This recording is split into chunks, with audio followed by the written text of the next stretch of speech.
오늘은 진격의 거인을 대표하는 9거인의 전투력 순위를 알아보겠습니다. 주관적 순위로 다른 의견이 있으면 댓글을 남겨주세요. 바로 시작합니다. 먼저 9위 진격의 거인입니다. 진격의 거인은 에렌 예거가 처음으로 각성한 거인이자 9거인 중에서 가장 노멀한 전투형 거인입니다. 전투의 거인이나 창의 거인의 능력을 흡수하기 전 에렌이 초기에 사용하던 진격의 거인은 다른 거인들과 비교했을 때 특별한 능력보다는 균형 잡힌 거인이라는 특징을 가지고 있었는데요. 빠른 회복력이나 특출난 민첩성, 방어력, 원거리 공격 능력 등은 많이 부족하며 오직 근접전에서의 순수한 타격과 투쟁 본능에 의존해 싸우는 거인이라 볼 수 있습니다. 이 때문인지 전투력 자체가 낮다기보다는 상대적으로 다른 거인들이 갖고 있는 고유 능력에 비해 눈에 띄는 장점이 없다고 볼 수 있는데요. 이런 점에서 순위가 낮을 수밖에 없다고 생각됩니다. 실제 트로스트고 전투에서 에렌은 거인화의 처음 성공의 동료들을 구해내는 활약을 펼쳤지만 이 역시 경험 부족으로 인해 통제가 어려웠고 수차례의 실패를 겪었는데요. 이후 여성형 거인과의 전투에서도 전사로서의 근성을 보여주긴 했지만 에렌 능력치가 구린 것인지 애니의 유연한 전투 스타일 뛰어난 것인지 결정화 능력에 고전하며 패배하게 되었습니다. 이후 갑옷 거인과의 전투에서는 어느 정도 기술로 밀어붙였지만 상대의 방어력 앞에서는 결국 전략적 협력이 필요하였는데요. 이러한 사례들을 보면 진격의 거인은 누구나 다룰 수 있는 전투형 거인으로서의 상징성은 강하지만 단독 전투력으로는 9거인 중 가장 뒤에 위치한다고 평가할 수 있습니다. 에렌이 전투 중에 성장하고 전투의 거인 등 다른 힘들을 흡수하면서 강력해지게 되었으며 어디까지나 초기의 진격의 거인 자체만으로는 눈에 띄는 특수 능력이 없어 구리다 보여집니다.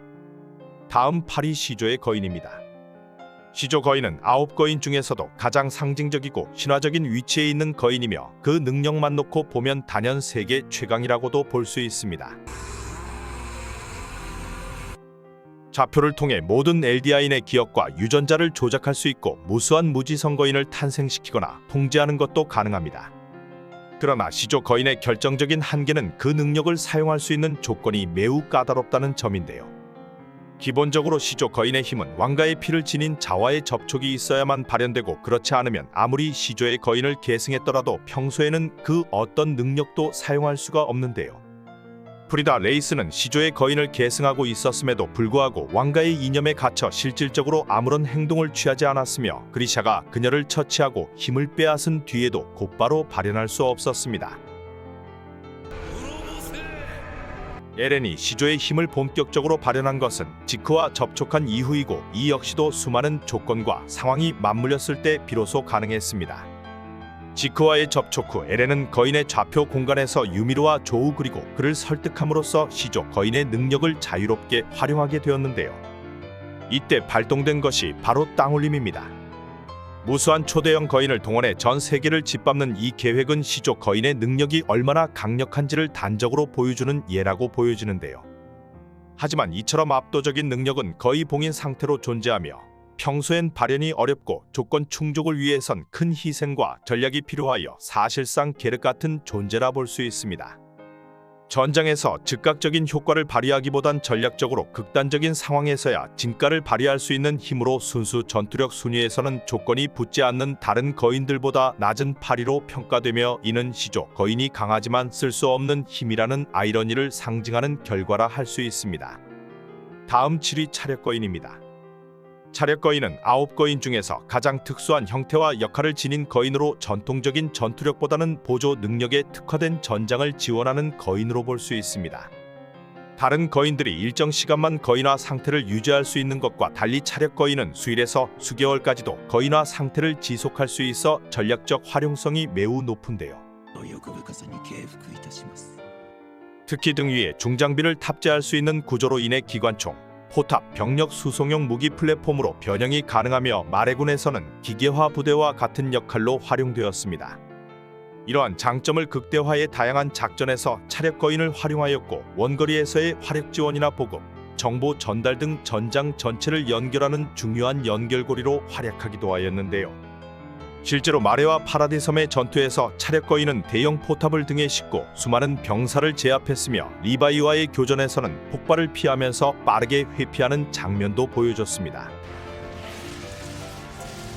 지능적으로는 높다고 볼 수 있지만 순수 전투력 면에서는 근접전에서 약점을 보이며 빠른 속도를 지녔음에도 불구하고 방어력은 약해 리바이나 미카사 같은 숙련된 병사에게는 쉽게 제압당하기도 하는데요. 장비에 의존하는 전투 방식은 장비가 파괴되거나 기습을 받을 경우 대응력이 떨어진다는 단점도 있으며 피크 본인도 이러한 약점을 인지하고 있어 항상 지원형에 머무르는 전략을 취하기도 하였습니다. 마지막 파이널 시즌에서는 남 본체만 안 되지면 다 때려눕힐 수 있다며 장에게 강함을 어필하기도 했습니다. 다음 6위 턱이 큰 턱거인입니다. 턱거인은 9거인 중에서 가장 작고 민첩한 형태를 지닌 거인이며 그 외형에서 오는 날렵함과 특유의 파괴력을 바탕으로 기습 및 돌격에 최적화된 전투 거인인데요. 무엇보다도 턱거인의 가장 큰 특징은 직설적으로 말 그대로 어떤 물질이든 파괴할 수 있는 강력한 턱과 손톱을 가지고 있다는 점에 있습니다. 단단한 수정체나 방어구도 문제없이 부술 수 있는 강한 근접 파괴 능력을 자랑하며 유미르가 이 힘을 계승했을 당시에는 아직 전투 스타일이 정제되지 않았지만 포르코로 계승되면서부터는 본격적으로 그 진가가 발휘되었는데요. 전장에서의 기동성과 공격력에서 놀라운 성과를 보여주었으며 특히 포르코는 여포의 거인이 만든 결정화 안에 있는 전투의 거인을 자신의 턱으로 단숨에 파괴하며 이야기 전개상 핵심 전환점이 되는 순간을 만들기도 하였습니다. 이후 턱거인은 팔코에게 계승되며 새로운 형태로 진화를 하였는데요. 팔코의 턱거인은 이름과는 다르게 급등짝에서 날개가 솟아나며 부리 같은 요소를 지니고 있어 비행이 가능한 유일한 거인으로서 등장하게 되었습니다. 이는 거인의 개별 특성이 계승자의 특성과 융합되며 발전할 수 있다는 점을 잘 보여주는 사례입니다. 하지만 턱거인은 체격이 작고 방어력도 약한 편이기 때문에 일단 적에게 포착되거나 포위되었을 경우 생존율이 급격히 낮아지는 단점도 있는데요. 특히 장시간 전투에는 체력 소모가 크고 지속력이 떨어진다는 한계도 존재합니다. 그럼에도 불구하고 속도와 파괴력이라는 명확한 강점은 타거인이 가지지 못한 유니크한 무기이며 특히 협공이나 보조전에서 강한 적의 약점을 꿰뚫는 결정타로 활약할 수 있는 잠재력을 지닌 존재라 볼 수 있습니다. 날개는 개오바였지 않았나 생각이 들기도 하네요.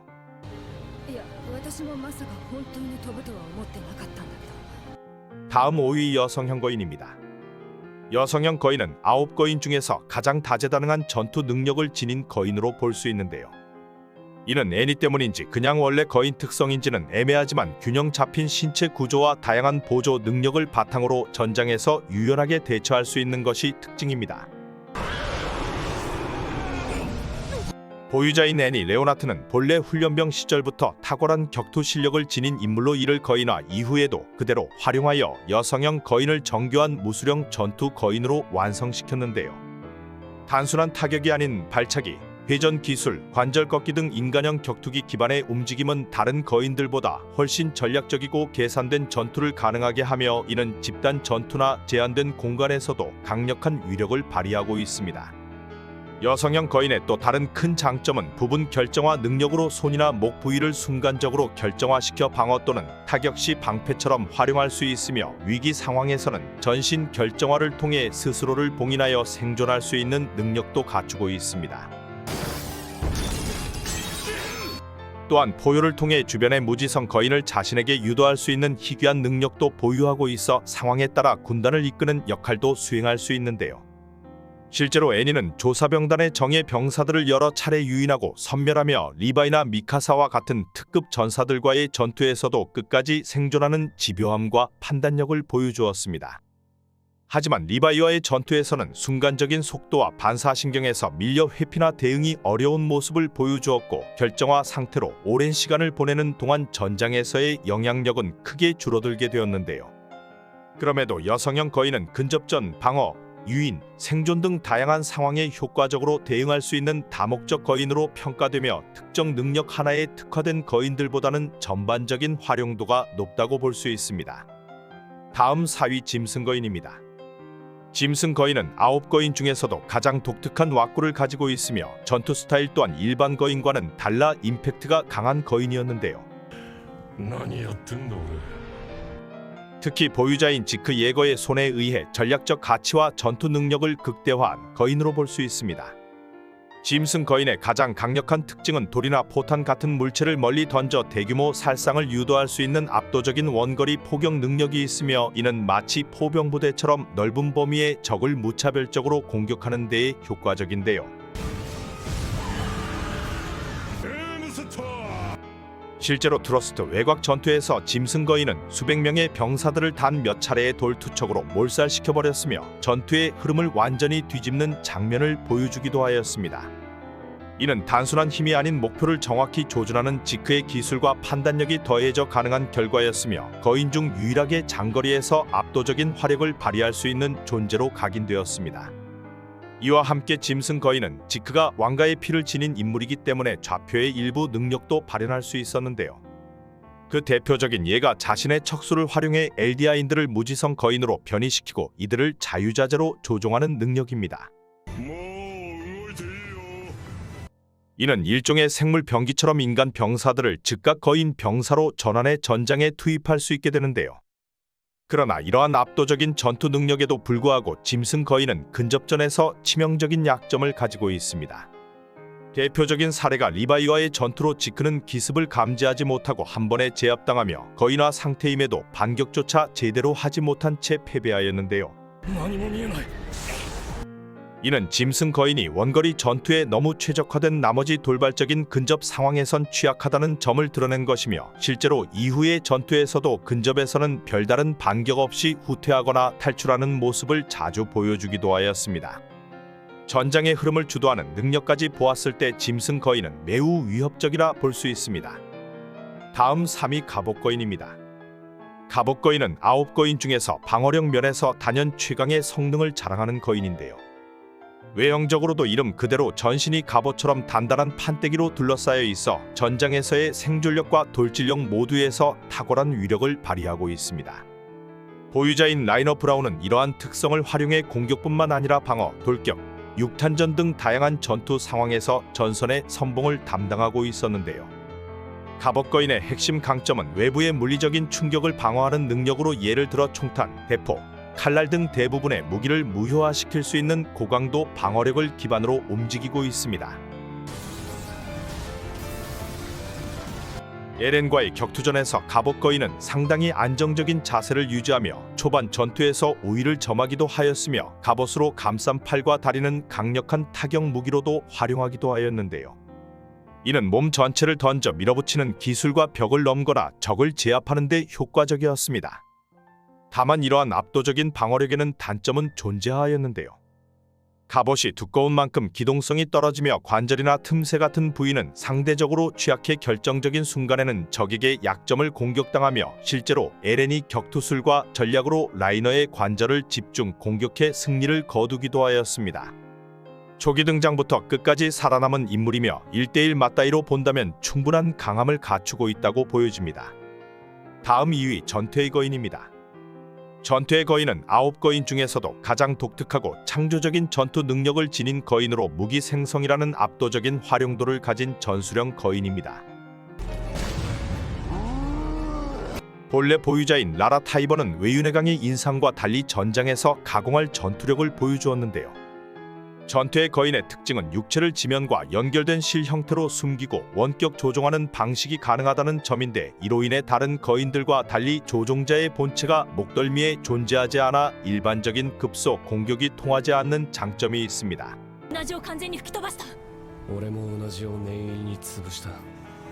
라라 타이버는 이 전투 구조를 적극 활용해 쇠망치, 석궁, 칼, 채찍 등 다양한 경질화 무기들을 창조하며 에렌과 미카사를 상대로 연속적인 공격을 퍼부었는데요.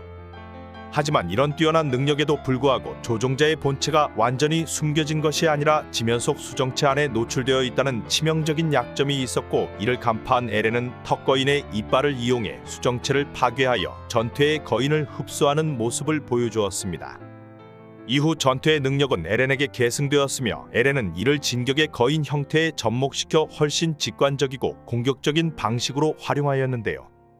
특히 전투 중 등의 가시를 생성하거나 바닥을 덮는 방식으로 방어와 역습을 동시에 노리는 형태의 경질화 응용을 보여주었고, 이는 라라 타이버와는 완전히 다른 스타일로 전투의 능력을 사용했다고 볼 수 있습니다. 특화된 전투력과 창조성을 갖췄으며 본체가 있는 수정체를 깨부술 힘이 없다면 사실상 이길 거인은 거의 없다고 보여지네요. 마지막 1위 겁나 큰 초대형 거인입니다. 초대형 거인은 9거인 중 가장 거대하며 그 이름에 걸맞게 등장 자체만으로도 압도적인 파괴력을 보여주는 거인입니다. 보유자인 베르톨트와 이후 계승자인 아르민 모두 초대형 거인의 힘을 활용해 도시 하나를 단번에 날려버릴 수 있는 장면을 보여주었으며 이는 전투력뿐 아니라 전장의 분위기까지 송두리째 바꾸는 상징적인 보여주었는데요.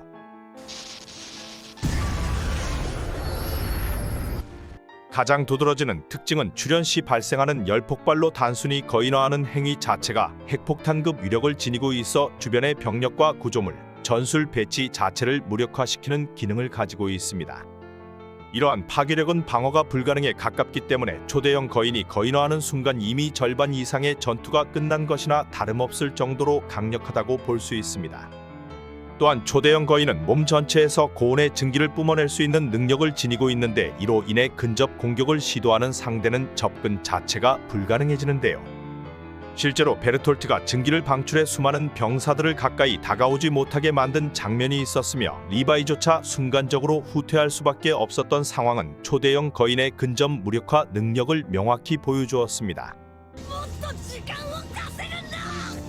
트로스트구에서 출현 그리고 성벽을 단숨에 무너뜨리는 첫 등장은 이 거인이 단순히 크다는 이유로 얼마나 압도적인 위협이 되는지를 상징적으로 보여주는 장면이었습니다. 아르민이 말의 해안 도시를 공격하며 도시 전체를 폭발로 휩쓴 장면은 초대형 거인의 전투 활용도가 단순한 겁박 수단을 넘어 전략적 살상 병기라는 점을 확실히 각인시켜 주었습니다.